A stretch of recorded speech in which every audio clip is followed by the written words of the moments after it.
Hello, good afternoon. So today we're talking about split brain patients. The general theme we have is, this is a split brain, the distinction between thinking of other people as targets of your imaginative understanding, trying to get inside the mind of someone else, as opposed to having a scientific explanation of them.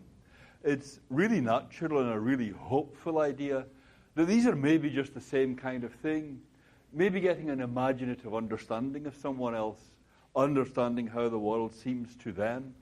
Maybe that's just a kind of crude way of getting at what the same thing as a scientific explanation gets at. You're just trying to find what makes this person go, after all, what drives them, what makes things happen with them. When you're getting an imaginative understanding, and isn't science doing the same kind of thing? So the contrast is between imaginative understanding and scientific explanation. And then you think, well, what do these have to do with one another? And Nagel's point in this article that we'll look at today, Brain Bisection and the Unity of Consciousness, is that when you look at patients, so-called split brain patients, you see a way in which imaginative understanding really comes apart from scientific explanation. Incidentally, please keep tabs on the syllabus, on the readings for each lecture as we go along. We're completely reorganizing the class this semester, and on Monday we're going to be looking at Jackson's article, Epiphenomenal Qualia, in the Chalmers collection. As with most of these articles, it's relatively brief, 8 pages, but it needs a fair amount of reading. And let me just check, actually, BSpace, we had some glitches with BSpace, but I hope that I sent around some links this morning. If you've tested them out, have you been able to get onto everything that you need to? No one's... Put your hand up if you've had any problems. Yeah? Oh, the B courses thing does work. I see. The B courses thing I did experimentally, but it's working, and Rolled Reliable BSpace isn't working. Well, no. BSpace didn't let me do it at all. B courses for all my other classes work, but not for mine. Okay. Well, the links I sent round this morning should let you get onto all the course information directly. It's on my own website, yeah. So you don't even need to go via BSpace or B courses. You can just get onto it directly, yeah. The links I sent did work for you? Yeah, okay, good, right. No one's had trouble with the links I sent on email? Okay, well, check your email then if you've had trouble getting the course information. I think those links should get you through without any trouble. Okay, so let's look at brain bisection and what importance it has. The general point here is, when you reflect on what your own mind does, what it means to you having a mind, well, basically, you're in charge. You're a single authority in charge of what your body does. Sometimes your body might let you down. Sometimes your body might not do what you want it to do. But you are the fundamental decision maker for everything that happens. There's a single unity in charge of everything that you do. And when you get an imaginative understanding of someone else, what you're trying to do is, how should I say, access the CEO or the dictator or the thing in charge of this whole physical organism. That's part of the point of trying to get an imaginative understanding of other people. The mind is where all the decisions are made. But, so, getting inside someone else's head seems to require that you get at the center from which all the commands are being issued. But when scientists look at the brain, what you find doesn't seem to have that kind of structure. You don't find something that looks like a dictatorship with a single bit of the brain in charge of everything else. What you find looks more like the European Union than it looks like Romania in the old days. The brain doesn't look like a single dictatorship. It looks like a kind of federation of semi-autonomous regions, all wired up to one another, all kind of jostling for position.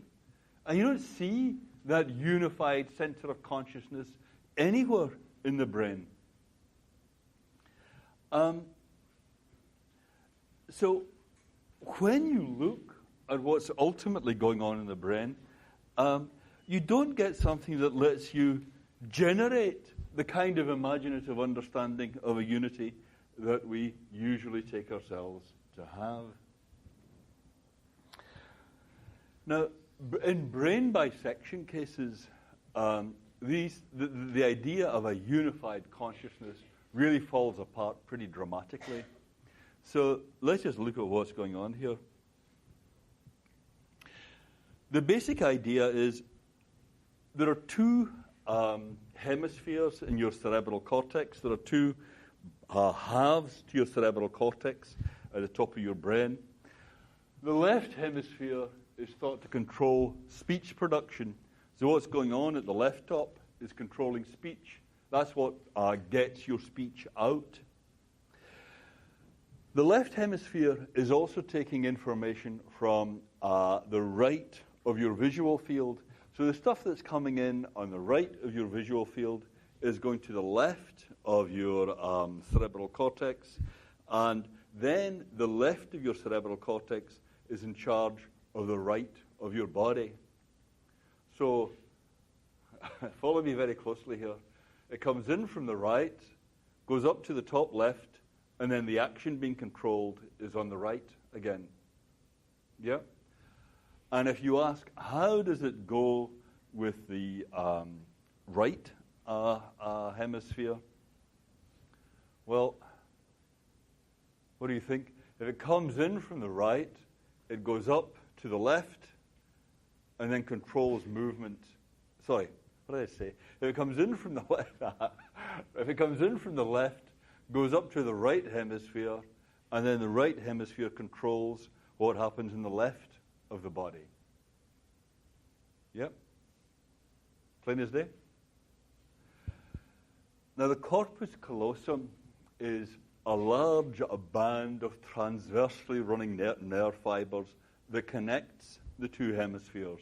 It's kind of a communication system between these two hemispheres. So if, as I stand here, a guillotine blade were to come down from the ceiling and cut me neatly in two for demonstration purposes, right? So suppose that this side of my body just fell off and you could get a good look at the brain, then something like that is what you'd see. And the corpus callosum is that thick bit indicated there, running right through the brain between left and right. Okay?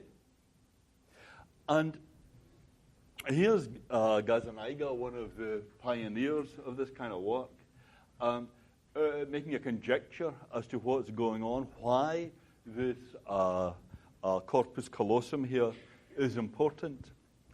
In most animals with brains like ours, in most primates with brains like ours, what goes on in the left and what goes on in the right is pretty similar. You get perceptual processing in the left, you get perceptual processing in the right. You don't get language, obviously, but most of the rest of what goes on is just mirrored in the two hemispheres, right? So you get a lot of redundancy. And Gazzaniga's idea is language emerged for humans in the left side of the brain. But what that meant was that the perceptual processing, the visual processing, for example, that used to be going on in the left side of the brain, now that's been taken over by language. So if the left side of the brain is going to function well, it needs access to the perceptual processing that's going on in now only in the right side of the brain. You see what I mean? So the corpus callosum is very important then, because you really need communication between the left and the right in a way that you didn't if the two hemispheres were just mirror images of one another. So it was really important to have communication there. This is kind of what I mean by a federation. You've got a lot of individual blocks here doing lots of specialized processing, but it's really important that there be good communication between them so that you get organized activity. So you get an efficiently running federation. You have no one thing in charge. You just have very good communication. By having the callosum serve as this great communication link between redundant systems, you see what he means?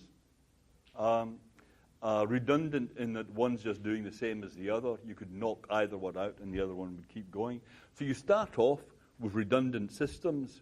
You've got a spare, as it were, for everything you do, two systems doing it. Then you get very good communications.